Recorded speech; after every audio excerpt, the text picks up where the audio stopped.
Hello, beautiful people, and welcome back to my channel. Welcome back for another book review, one that I am very excited to get into. I just finished reading this book last night actually, and I'm already here in front of the camera, which is a very good sign. I'm excited to talk about this book. So let's just get into all the things. From the title, you can see I am reviewing Meet Me at the Lake by Carley Fortune. So right off the bat, I'm going to give you a little bit of a summary. I have the information right here on my phone. And we'll get into the likes, dislikes, and just other thoughts that I had about this book. So first things first, it's been published for a couple years now. It came out in 2023. So I feel like I can talk a little bit more freely about it because I feel like people have read it already. This is not Carley's first book. I think she has like about 4 of them. And if I'm not mistaken, this one is her second book. I might include a screenshot of all of her books on the screen somewhere. So it's been published in 2023. And here's like the quick, like 1 to 2 line summary of what the book is about. So the 2 main characters are Fern, which is the girl, and Will, the guy. They meet at like Fern's job at a coffee shop, and Will is painting a mural at the coffee shop. They kind of like kick it off and they spend the day together, kind of like exploring the neighborhood, talking, getting to know each other, all of that good stuff. And they ended up like spending the night together, but not like in like any type of like sexual way, just because like I think it was like pouring rain, and then it was super late, and then the lights went out, and it was just a hassle for like Will to like go home. He was leaving the area the next day anyway, so they had a really good day together getting to know each other. And then by the end of it, they both decided to meet up at Fern's family's lake house resort, hence the name Meet Me at the Lake. They agreed to meet up 1 year later. They agreed to meet up, but without any like communication in between, right? So like, this is the date, this is the time, meet me here, this is the address, whatever, but like, let's not talk in between, because I like, obviously to spend a whole day and a night with someone, like you have to like them, like right off the bat. And so I think at the time, like they both had like a significant other. So they were like, let's not do this. Like, let's see where life takes us in a year. And if, we'll meet up. So they go about their lives. The year comes around, and Fern goes back to her family's resort, the lake house. And she's like on the docks, like waiting for Will. Will doesn't show up. So it's just like, yikes, okay. But like so many things could have happened. But Will doesn't show up. So of course, Fern is heartbroken. And then they like go about their lives, right? So about like 9 or so years later, Fern's mother, who was the person that like owned the lake house and was running the whole thing, she passes away, unfortunately. And so Fern is back at the lake house trying to like take over and see what she can do. Even though she does not want to take over the lake house. Like that was like when they had met all those years before, like a big part of the book was talking about like how she wants to carve out her own path and she doesn't want to take over the lake house. But then while she's there trying to like catch her bearings, guess who checks into the lake house? Will. So it's like 9 or 10 years later, they are like faced with each other. And it's just like, let's see what happens. But let me just get into my likes and dislikes, because I feel like there were some parts that were just like, oh, but then there's something I'm like, oh, this is so cute. So let's get into it. My first like is that I feel like I found this book at like the perfect time, in the sense of like, first of all, I found it at Marshall's and it was on sale for $7.99, which I think they covered the original price, but like a paperback would probably be like maybe like, I mean, it depends on the paperback. They covered the price. Maybe, oh, I think I can see it, $18. So $10 off. I was like, yeah. Just the way that it looked was just like so cutesy. I love the way that it looked. And then it was right before my husband and I were gonna go on this like tiny house, creek, like staycation. So I was like, this is gonna be perfect for me to just read while I was there on vacation. I actually didn't read it in the time, but like it was still like appropriate for the area that I was in. Like, you know what I mean? Even though it wasn't a lake, it definitely made me want to go to a lake though. But the summer's coming to an end. They talking about in New York, it's gonna be an early winter, an early fall. It's already like rainy and cold. But anyway, I digress. So yeah, it was a good read. The book goes, so of course, I'm gonna give you all 10 seconds to guess what I'm about to say is my next like. Alternating points of view. Yes, yes. That wasn't 10 seconds, but if you've been here, you know I love an alternating point of view. But actually this one's a little bit different. This is more like an alternating timeline, which is like right up there with an alternating point of view.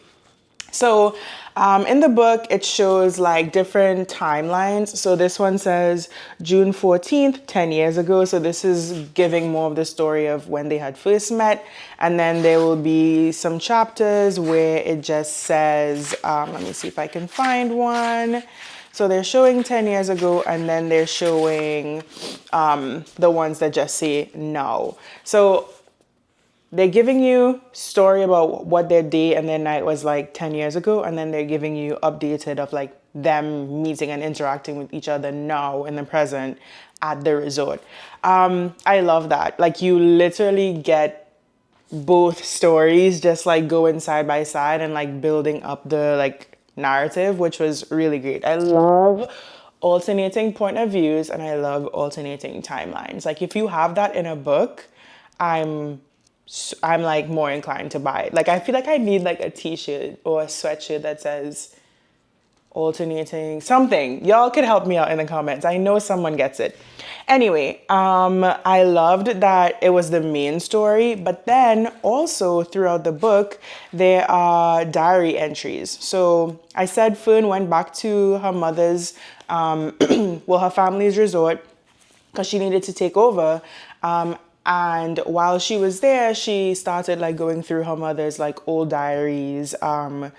And so they have like some of her diary entries, like not more than a page. I think the longest maybe was like a page and a little piece on this side. And it just gave it like a little bit more texture, a little bit more backstory. The mother was talking more about like how she was growing up and how she couldn't wait to run the resort, and then finding out she was pregnant with Fern and like all of that backstory, which is also important because it just gives like the story, like I said, more texture. So I loved that too. There was like a lot of like nostalgia in this book for some reason. I don't know. And it wasn't like corny nostalgia, like just little bits and pieces like sprinkled in. Like for example, Fern and there was a guy at the resort, like an older guy who was kind of like her father figure. Peter was his name.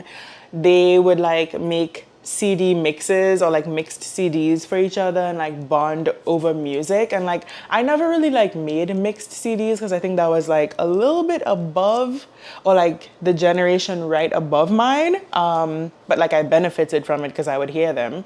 And it was just like, oh wow, like people really used to like mix CDs and like share and like give to each other and like make for their significant other and all that cute stuff. So that was a good little bit of like nostalgia mixed into the book.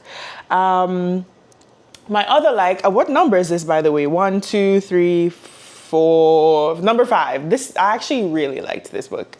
Number 5 was that the book was unpredictable. So like I mentioned in the book, and this might be a little bit of a spoiler, in the book, Fern didn't really know who her father, like she didn't really know her father, like she knew who he was. But there was kind of like an alluding of like, who's the dad, kind of, who's her father element at the beginning. And I was like, me being like I read so much, I know all this information. I was like, oh, it's Peter for sure. Like Peter's her father and her mother never told her kind of thing. And like, I was wrong, which is good. Like I love when I can't predict a book. Like as a reader, the more you read books, the easier it is to predict. And so I was like, okay, you got that one. You got that one, Miss Carley.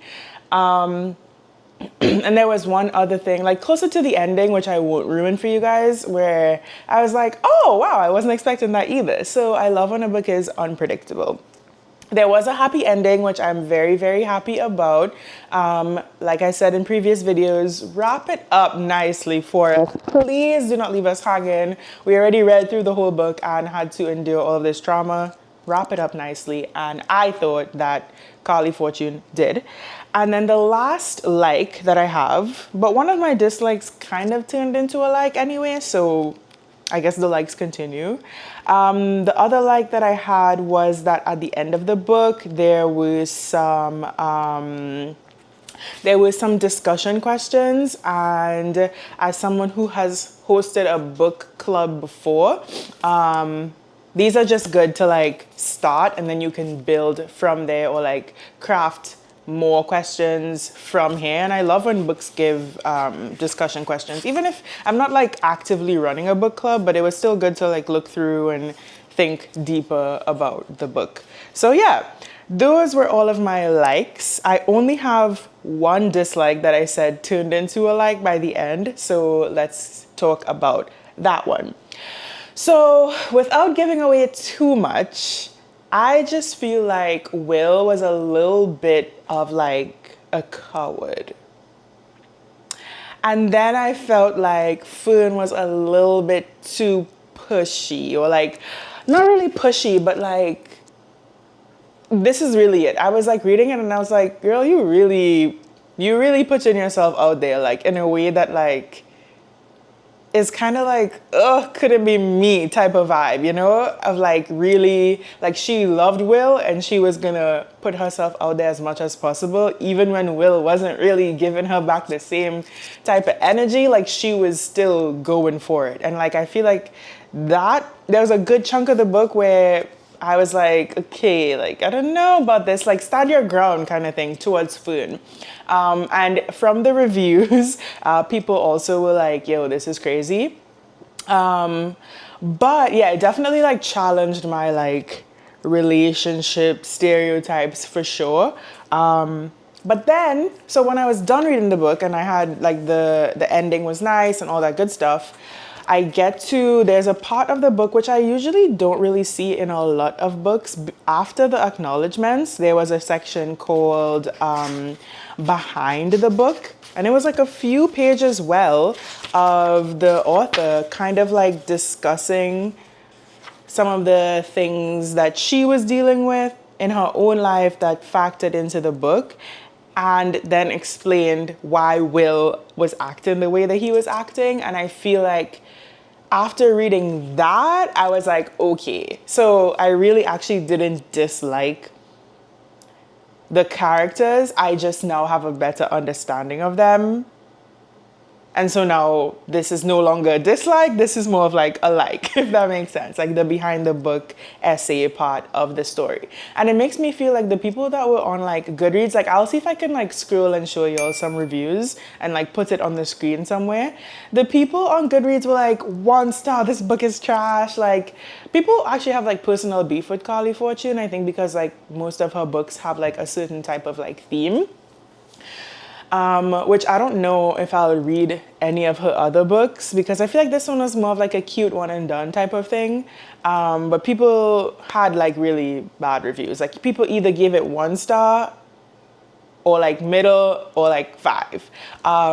So yeah. But anyway, I'm moving on. So what I don't even know if I ended this thought, but I was gonna say, I don't think people read the behind the book, because if they did, they would have maybe had more context to why Will and Fern acted the way that they did, which might have made them enjoy the book a little bit more. So it's just a PSA, people, like when you're done reading a book, sometimes there's an epilogue. Sometimes after the acknowledgements, there's like more stuff for the author to like explain, which gives you more context to the book. So like, let's not completely write books off unless we've read it all and we're like, okay, not for me. But maybe they did. I don't know.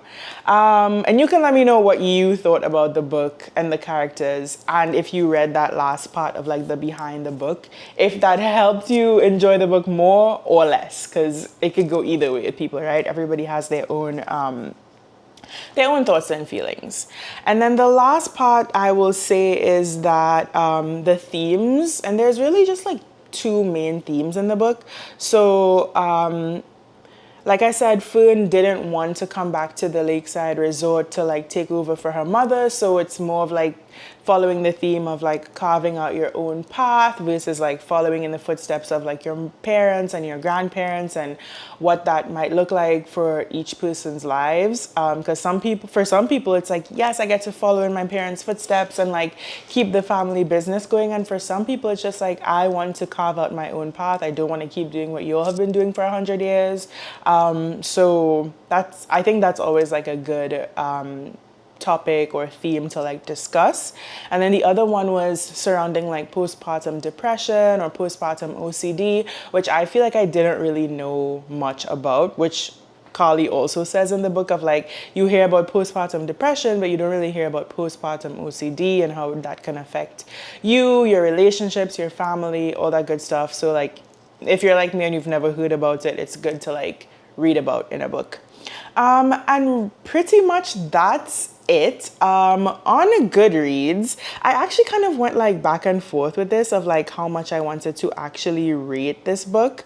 But I landed on giving Meet Me at the Lake 5 stars. Like, I just think like my likes were I had so many likes, my dislike turned into a like.